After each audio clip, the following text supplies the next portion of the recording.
T V پہ خبر آتی ہے فیصل آباد کے 2 بیل ہیں، بھولو اور ڈولو، پتہ نہیں کتنے من ان کا وزن ہے. ان سے پوچھا جا رہا ہے کہ بھولو ڈولو کھاتے کیا ہیں؟ تو کہتے ہیں بادام کھاتے ہیں، مکھن کھاتے ہیں. یہ جناب پتہ نہیں ان کو دودھ کتنے کلو روز پیتے ہیں، اور بھولو ڈولو بیچارے سے خود نہیں چلا جا رہا، لگ ایسے رہ جیسے وہ خود کہہ رہے ہیں مہربانی کرو ہمیں ذبح کر لو. اب تو اٹھا بیٹھا بھی نہیں جا رہا. او خدا کے بندو، دین کی اصل حقیقت کو سمجھو. یہ تو حضور نے فرمایا خوبصورت جانور لاؤ، یہ کس حدیث میں آیا ہے کہ اسے بادام کھلاؤ؟ آج لوگ انسانوں کو روٹی نہیں مل رہی اور جانوروں کو بادام کھلا رہے ہو. کو کھانے اس کے حصے میں جو اللہ نے شے رکھی ہے نا وہ چارہ ہے، اس کو چارہ کھلاؤ اور اچھے طریقے سے پیٹ بھر کے کھلاؤ.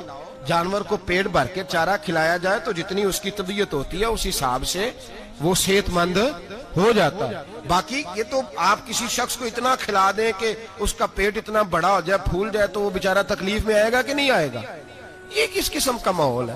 ایک بکرا بکا لاہور میں اور سیٹھوں نے شرطیں لگائی ہوئی ہیں، میں 5 لاکھ کا لایا ہوں تو میں 9 لاکھ کا. یہ کیا چکر ہوا؟ مجھے اتنا کھلایا جی اس کو فلاں چیز. یہ کس نے کہا ہے کھلانے کو؟ بادام کھانا کس حدیث میں آیا؟ کس صحابی نے اپنے بکرے کو بادام کھلائے؟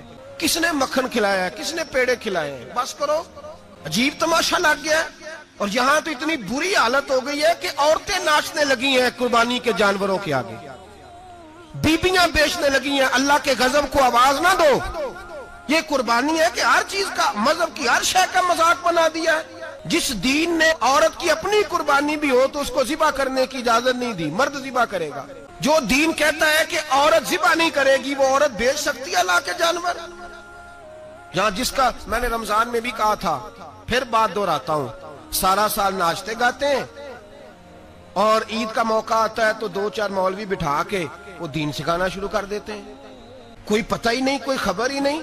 جس بوتل میں کل تک شراب بک رہی تھی اسی میں دودھ پلاؤ گے؟ جس برتن میں کل تک پیشاب تھا اس میں آج لوگوں کو شہد پلاؤ گے؟ بس کرو، یہ مذاق نہیں، یہ رسول اللہ کا دین ہے.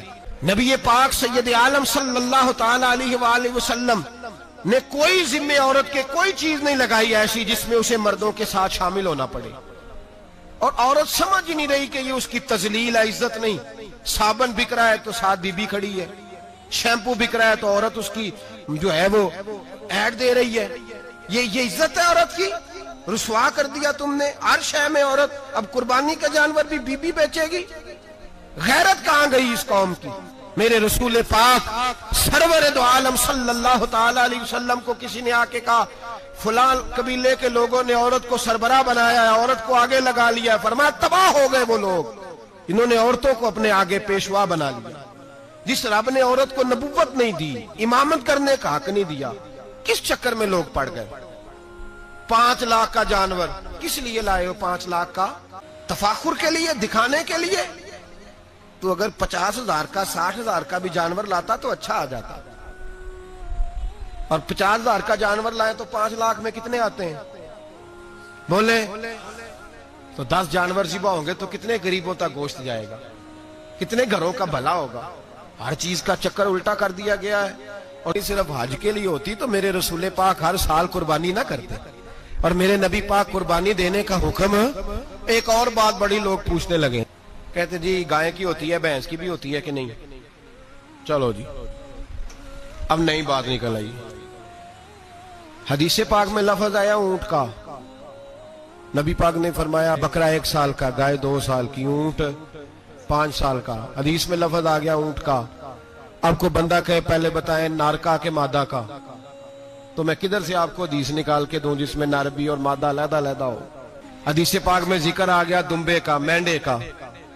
اب باقی جو سارے جاگ رہے ہیں نا، اب غور فرمائیں، باقی ایک بکرا ہے، ایک چترا ہے، ایک دمبا ہے، ایک دیسی بکرا ہے، ایک پہاڑی بکرا ہے، تو علیحدہ علیحدہ لفظ کہاں سے نکال کے دیے جائیں؟ یہ ساری انواع ہیں، اقسام ہیں، نوع ہیں. اسی طرح بھینس بھی گائے کی ایک قسم ہے. امام اعظم ابو حنیفہ فرماتے ہیں النوع منہ، یہ اس کی ایک قسم ہے، نوع میں سے ہے، گائے کی نوع میں سے ہے. آپ عام لفظ بولتے ہیں تو کہتے ہیں بکرا چترا گائے بھینس، عام لفظ ہے نا. تو جب گائے کہہ دیا تو اب کو بندہ کہے گائے آیا تو پہلے بتائیں گائے تو ہے تو اس میں بیل شامل ہے کہ نہیں؟ تو گائے کی جتنی قسمیں ہیں نا، ہمارے محدثین بھینس کو گائے میں شامل کرتے ہیں. بھینس گائے کی ایک قسم ہے. تو نبی پاک صلی اللہ علیہ وسلم نے جب گائے کا لفظ استعمال کیا تو بھینس اس کے اندر آ گئی. تو اگر گائے کی قربانی جائز ہے تو بھینس کی قربانی بھی جائز ہے. اگر بیل کی قربانی جائز ہے تو کٹے کی قربانی بھی 100% جائز ہے. اس کے اندر 7 حصے ڈالے جائیں گے, اسے قربان کیا جائے گا, یہ جائز ہے. اگر آپ صریح لفظ نکال کے دکھانے کو کہیں گے تو پھر تو بڑی چیزوں میں لوگ الجھ جائیں گے. پھر کیسے نکالا جائے گا خسی کی جائز ہے کہ نہیں, جو خسی نہیں اس کی جائز ہے کہ نہیں, فلاں کی. تو ان تفصیلات, ہاں بہت ساری چیزوں کی تفصیلات حدیث میں ہیں لیکن ساری چیزوں کی موجود نہیں. اس لیے میرے عزیز یاد رکھیں, بھینس کی قربانی بھی ہوگی, گائے کی بھی ہوگی, بیل کی بھی ہوگی, کٹے کی بھی ہوگی. جن کی نہیں ان کی نہیں. ہم نے کبھی کہا ہرن کی قربانی بھی ہوگی یا مرغی کی قربانی بھی ہوگی. تو حدیث مبارکہ کے اندر جو چیزیں موجود ہیں ان کی جتنی اقسام ہیں ان سب کی قربانی کرنا ہاں جائز ہے. اور میرے نبی پاک صلی اللہ علیہ وسلم نے فرمایا جانور خوبصورت ہو, لنگڑا نہ ہو, کانا نہ ہو, زخمی نہ ہو, خوبصورت جانور لاؤ, اس کو لا کے ذبح کرو. لوگ کہتے ہیں چلو اتنے پیسے اللہ کے راستے میں دے دیں, تو یہ کافی نہیں کافی. مسلم شریف میں, بخاری شریف میں میرے نبی پاک سید عالم صلی اللہ تعالی علیہ وسلم نے فرمایا 10 ذی الحج کو اللہ کی نظر میں ابن آدم کا سب سے پسندیدہ عمل. لیکن نا 10 ذی الحج کو, کل 10 ذی الحج ہے تو بڑے کام ہوں گے. فجر کی نماز بھی ہوگی, تکبیرات تشریق بھی پڑھی جائیں گی. آج فجر سے شروع ہو گئی نا, 9 کی فجر سے لے کر 13 کی عصر تک تکبیرات تشریق پڑھی جائیں گی. اللہ اکبر, اللہ اکبر, لا الہ الا اللہ واللہ اکبر, اللہ اکبر وللہ الحمد, اللہ اکبر, اللہ اکبر, لا الہ الا اللہ واللہ اکبر, اللہ اکبر وللہ الحمد, اللہ اکبر, اللہ اکبر, لا الہ الا اللہ واللہ اکبر, اللہ اکبر وللہ الحمد. کوشش کریں جب بھی پڑھیں 3 بار پڑھیں. تکبیرات تشریق بھی پڑھی جائیں گی, فجر کی نماز بھی کل ہوگی, عید کی نماز بھی ہوگی, لوگ اور بھی کوئی ذکر اذکار کریں گے. لیکن میرے نبی پاک صلی اللہ علیہ وسلم نے فرمایا 10 ذی الحج کو اللہ کو اپنے بندے کا جو کام سب سے زیادہ پسند ہے وہ یہ ہے کہ وہ اللہ کے راستے میں جانور کا خون بہائے. حالانکہ نمازیں بھی ہیں, اذکار بھی ہیں, تکبیرات بھی ہیں, سارا کچھ ہے, پر اللہ کو سب سے زیادہ کیا پسند ہے؟ جانور کو قربان کرنا. یہ اللہ کو بڑے خوبصورت لفظ نبی پاک علیہ السلام نے فرمایا قربانی کا جانور قیامت کے دن اپنے سینگوں اور کھروں سمیت آئے گا, اور جس نے قربانی کی ہوگی اس کی بخشش کروا کے اسے جنت میں لے کر جائے گا. تو فرمایا ابن آدم کا سب سے پسندیدہ عمل یہ, سب سے پسندیدہ, کہ وہ 10 ذی الحج کو قربانی کریں, کوشش کریں خود ذبح کریں اپنا جانور. یہ حضور کی سنت ہے. یہ نہ ہو سکے تو نبی پاک صلی اللہ علیہ وسلم نے اپنے ہاتھوں سے ذبح کرنے لگے حضرت فاطمہ کا جانور. تو فرمایا فاطمہ ادھر آ کے اس کے پاس کھڑی ہو جاؤ, میں تمہارا جانور ذبح کرنے لگا ہوں. اپنے جانور کے پاس کھڑے ہوں. میرے جو بھائی ذبح کرنے کا کام کرتے ہیں نا, قصاب ہم کہتے ہیں, سارے قصاب نہیں ہوتے, بہت سارے لوگ یہ سعادت حاصل کرتے ہیں اور بڑی نیکی کا کام کرتے ہیں. اللہ انہیں بڑی بہترین جزا عطا فرمائے گا, بڑا خیر کا کام کرتے ہیں. لیکن چونکہ رش ہوتا ہے ایسے لوگوں کے پاس, تھوڑی جلدی بھی ہوتی ہے, پہلی تو کوشش کریں تکبیر خود ڈالیں. یہ نہیں ہو سکتا تو قریب کھڑے ہوں. ہمارے ہاں ایک رواج یہ بھی ہے کہ 2 بندے ہاتھ رکھتے ہیں, ذبح وہ کر رہا ہوتا ہے تو جس کی قربانی ہوتی ہے اس کو کہتے ہیں تو بھی ساتھ ہاتھ رکھ. ہوتا ہے نا جی بہت ساری جگہوں. اب حکم یہ ہے شریعت اسلامیہ کا کہ جب جانور ذبح کریں گے تو پڑھیں گے بسم اللہ اللہ, بسم اللہ اللہ. ہاں نبی پاک صلی اللہ علیہ وسلم نے لمبی دعا پڑھی, صحابہ بھی لمبی دعا, انی وجہت وجہی للذی فطر السماوات والارض حنیفا وما انا من المشرکین, یہ بھی پڑھا. اور پھر میرے رسول پاک صلی اللہ علیہ وسلم نے یہ بھی کہا کہ اللہ میری طرف سے قبول فرما, میری امت میری اہل بیت کی طرف سے قبول فرما. صحابہ جب جانور ذبح کرنے لگتے پہلے یہ دعا پڑھتے, پھر کہتے اللہم تقبل منا کما تقبلت خلیل کا ابراہیم علیہ السلام وتقبلتا حبیب کا محمد صلی اللہ علیہ وسلم, اے اللہ ہم سے بھی قبول فرما جیسے تو نے حضرت ابراہیم سے قبول فرمائی اور جیسے اپنے حبیب حضرت محمد صلی اللہ علیہ وسلم سے قبول. یہ ساری دعا پڑھیں. اور جب جانور ذبح کرنے لگے تو پھر پڑھیں بسم اللہ اللہ, بسم اللہ اللہ, اچھا 2 آدمیوں نے ہاتھ رکھا ہوا ہے. اب اگر ایک نے بھی نہ پڑھی بسم اللہ اللہ اکبر تو جانور حلال نہیں ہوگا, دونوں کو پڑھنا پڑے گا. یہ مسئلہ یاد رکھیں. ایک اور بات بھی بتانی ہے آپ کو, وہ بھی آپ نے یاد رکھنی ہے. قربانی کے بڑے جانور میں کتنے حصے ہوتے ہیں؟ 7. اب 7 حصوں میں 7 کی نیت قربانی کی ہونی چاہیے. 7 کی 6 حصے ڈال گئے, جو چلے تھوڑے سے زیادہ امیر لوگ نہیں تھے, نارمل تھے, انہوں نے 6 حصے ڈال لیے. 7واں امیر آدمی تھا, اس کو جا کے کہا یار ایک حصہ نہیں مل رہا, تو چل تو نے تو 2-3 بکرے لیے ہوئے ہیں, تو بھی شامل ہو جا. اس نے پہلے تو کہا نہیں یار میں نے اب لے لیے. پھر جب اصرار کیا تو کہا چلو ٹھیک ہے بڑے گوشت کا قیمہ کرا لیں گے. تو اس طرح کرو, ڈال لو میرا بھی حصہ. اب 6 کی نیت قربانی کی, 7ویں کی گوشت کی, کسی کی بھی قربانی نہیں ہوگی, گئے سارے. اب اس کے لیے شرط کیا ہے کہ اس کو بھی آپ, اصل میں ہمیں مسائل نہیں آتے, نہ ہم سیکھتے ہیں نہ پتہ کرتے ہیں, پھر خرابی ہوتی ہے.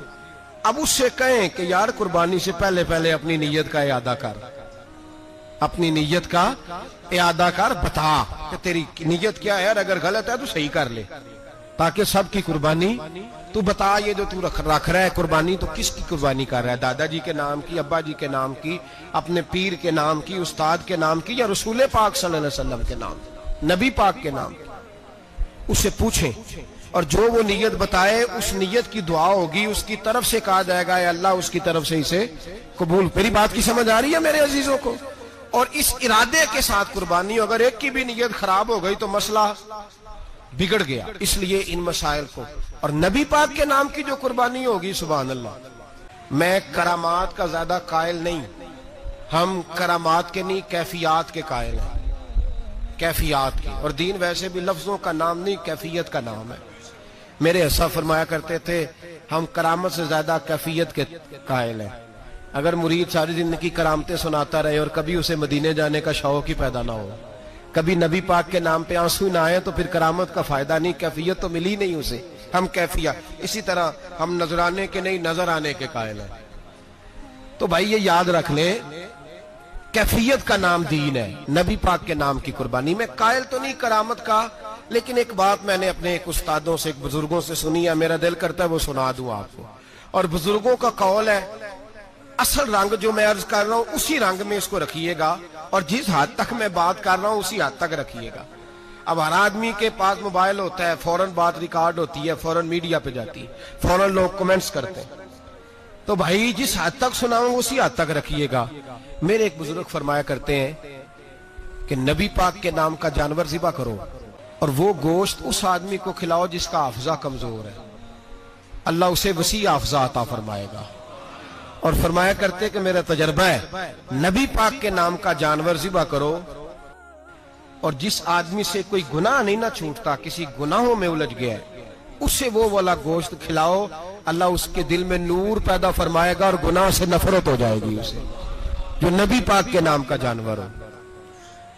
تو ہم جو سیکھنے والے لوگ ہوتے ہیں, ہمارا دل کرتا ہے کہ چلو تھوڑا سا اپنی طرف سے بھی پوچھ لیں. تو میں نے کہا حضور اگر بیمار کو کھلا دیں تو فرمانے لگے کھلا دو, اللہ صحت دینے والا ہے, پر بیمار کے لیے دوائیاں بڑی ایجاد ہو گئی ہیں, گناہگار کی دوائیاں نہیں ملتی.